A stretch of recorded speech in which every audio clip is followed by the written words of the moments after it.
right, guys. Well, we're getting there. So yesterday I I spent way too much time on Marketplace, and I found some really good deals. I think is a good deal. Anyway, I guess it depends on where you're standing. I needed some more racks, and I picked these up a couple of years ago. They're like 77 inches by yay tall by yay wide. You know, they're good size racks. And so I got two of these. Guy was moving, couldn't take them with him. Got these at Lowe's. These normally sell for like $260, I think. I picked up the pair for $150, so about half price. I paid $100 for these black ones yesterday. Same company, good rack. It's made by the NFS company. They're adjustable. They're powder coated, so they don't rust. So I picked them up, and going forward, as I pare down, I'll be doing more selling of parts and things, and so I want to try to stay more organized, take things apart, tag them, place them for sale, put them on a shelf so I know where they're at, easy to get to. This was something, I'm really excited about this. This is my favorite score yesterday. $100. This is a Han brand, if you know anything about filing cabinets. Now, this is not rated as a fire cabinet. This is just a metal cabinet, and I like metal versus wood. Y'all know that. Pretty much everything I work with is metal, and I prefer it. But the shelves are completely adjustable, which is great. This is going to be my paint cabinet, and anything else that needs to go in there. And so going forward, what I want to do is I want to put it right here. And so I'm going to get rid of the toolbox. We'll have the cabinet here. We'll do a garbage can here, or vice versa, something like that. And then I want to take a couple of these lowers. Not this one, but it's probably a double set, and go right underneath here. And then this is going to become more of a work counter. It's extremely overbuilt. It's not going anywhere. If you've been following the channel at all, a dear friend of the family helped me build this, and I mean it's huge, and so it's a really nice counter. And so I'm going to put it to use. We broke a 45 into it, and it comes around. I don't know if I'll keep the 45. We'll see. I'm still in the planning stage of kind of layout, if you will. The door is just about done. I like one more piece of OSB goes up in the corner, but now you can see how high it really is. Last video, I don't think that piece was up there.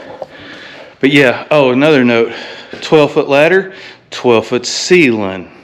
It looks good on paper. It's a pain in the butt, because everywhere you've got a truss, you got to drop that ladder down, push it over, and then push it back up. That ladder's heavy. It's fiberglass, 12-foot ladder. It'll wear on you. But yeah, really, really pleased about that. We got our racks in. Like I said, that one matched this one, and not that I cared about matching, but the parts are interchangeable. The legs are interchangeable. They all kind of work together. So it was worth more to get that one as opposed to something that didn't work well with the other two racks. So this rack, I'm not sure it's going to stay here. Remember, everything on this side has got to come out and come over here. And so I've got a place for the machines. I'm not worried about the machines. I'm just basically dealing with all the tools and clutter at this point. So that's what I'm working on. That's what this video is about, is uncluttering. Tires stacked is probably not the best way to do that. It's the best way to do it tonight. But I think what I've been thinking about doing a tire rack, literally a rack that comes off the wall like an L basically, and just run tires all the way across, turned out where you can see the tread.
All right, well, the day's here. It's taken a little longer than expected, but that should be expected. I think that's how that goes. It's construction, contractors. It's really more on me than them, but a little bit on them. So anyways, today's the big day. We're gonna take the A-team and we're gonna move it to storage. And boy, I hate to do this. I really, really hate to do this. So it's gonna take a couple loads. We're just gonna use a small trailer. It's a short trip. And we're gonna put the A-team up. And then I lack a little bit more, just a few things. Today should be the last push to finish up. The doors completed. The dead wood's completed for the OSB to line up on. After the machines come out, we're gonna pressure wash the entire building. That'll give it 2 days. The spray foamer will be here on 2 days from now, 3 days from now. That'll give it 3 days to dry out. I'll put some fans in here if we need to, and dry it out. Twofold for this. One, the spray foam will stick better. Remember, this building, this section of the building is probably 7 or 8 years old, so it's got a lot of buildup of dust and debris and all of that kind of stuff stuck to it.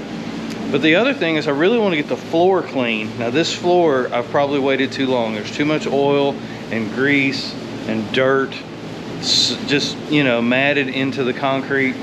I don't think that if I epoxied it, it would stick very well.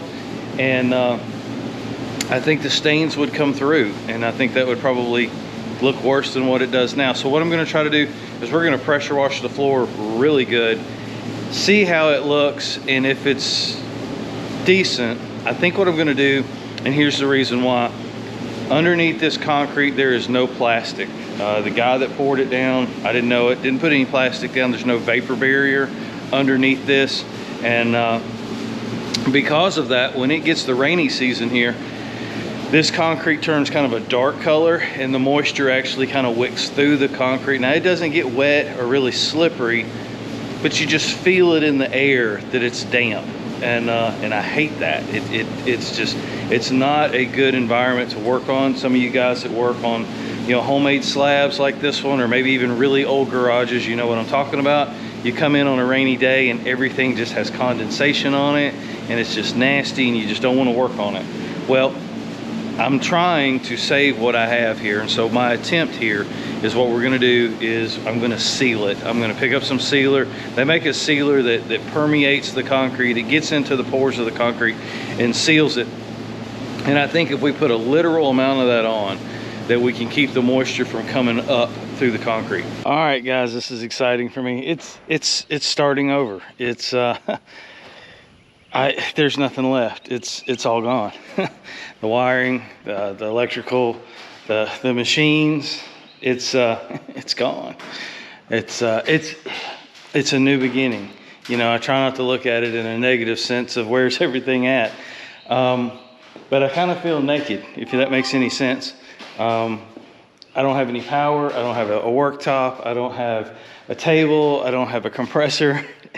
It's starting over, but it's a good thing. It really is. It really is a good thing. I did not realize how dirty the shop had gotten. This, like I said, this addition, what we're going to be calling the shop from now on, is probably only about 8 years old. And I can't believe how much dirt has it collected in 8 years. It's scary.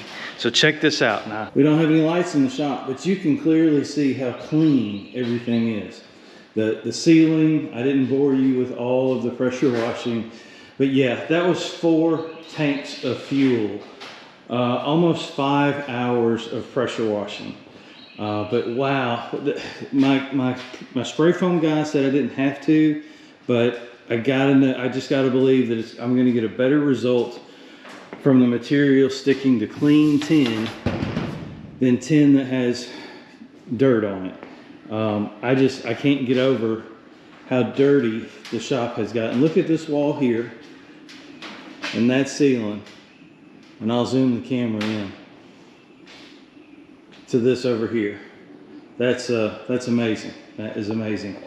I would love to coat this with something, but with these many stains, I don't think it's gonna look really nice. So those kits aren't cheap, and so I don't want to really go down the epoxy road on concrete that's stained, and I don't think I feel like grinding this deep enough to get beneath those oil stains. So there is a product that is a sealer, and it's just kind of a clear is what they call it, but it may have some color to it. Again, if I haven't said it enough, this is a 20 by 31 lean-to that I built about 8 years ago, and I'll show you the roof line just so you have a better understanding of what we're working with. This is the original structure of the shop here. It's probably right in the sun. And then this is a 20-foot lean-to I put on, and it's been great. The first couple of years it was built, it was open just to the elements. I had just a roof, and that's all we had, and it was great. And I thought, well, let's close it in. And so I did that, and that served me well for a lot of years. And then I blew the back wall out and made one big space instead of two smaller spaces. And that worked well for a lot of years too. And I guess what I'm trying to tell you, the long way around it, is a shop, a real shop. I'm not talking about a man cave or a gallery or you know, just a place to hang out. I'm talking about a shop that does work, that either for a hobby or to provide for your family or to just maintain a homestead. A shop is always evolving. It may evolve from day to day or project to project. There's no difference in, some days I'm doing electrical, some days I'm doing plumbing, some days I'm doing mechanical, some days I'm welding, some days I'm not. A shop is always evolving, and trying to have a space that is conducive to that makes coming and doing work fun. If that makes any sense to you at all, it makes it enjoyable. It takes a lot of the angst and the pressure off of doing a job. It allows you to focus on doing a good job because you have a nice area to work in. You're comfortable, you're not sweating over everything, you're not losing things because you're not organized. This is a new beginning for me. We're going to get some new tools, we're going to get some new toolboxes. We are going to air condition the space with a mini split. I don't know if I'm going to video everything. As you see, I've kind of done, this is kind of a collage getting us together. The next time the camera turns on, we will be spray foaming. I will film that, but I kind of wanted to take you through the process of what I've gone through to get here. It's taken a lot longer. Every project, they take longer and cost more, right? So I'm hoping this translates to better quality of video, better audio, better lighting. We're going to put in some new lights. I've been running these LED 4-foot fluorescents, or excuse me, 4-foot LEDs up here, and I do like them. I just don't think we had enough of them before. You know, it's one of those things, you think you're done, and then you see something, you go, I should take care of that before the spray foam guy gets here. So there was a lot of that, and I really didn't think it was going to take 5 hours to pressure wash this, but I have no complaints. I would do it again. I'm excited about this. I've been looking at mini splits. If any of y'all have any experience with mini split AC units, heat pump units, put it in the comments. I'd love to hear your opinion. They are just so many of them out there. They're all made by, probably there's a handful of companies that actually make them, but there's about 100 companies that sell them. And so I know warranty comes into play. Some are DIY and some are not. Just so you'll know what I'm thinking is, in the next week or so after this video airs, probably I'll be ordering a 24 or a 30,000 BTU mini split. And so that should be overkill, but here's my reasoning for this. This 10 by 10 door is not insulated. So that's going to be my worst case of heat. So I'm thinking of going a little overkill on the AC unit for that very reason, to offset this huge heat source.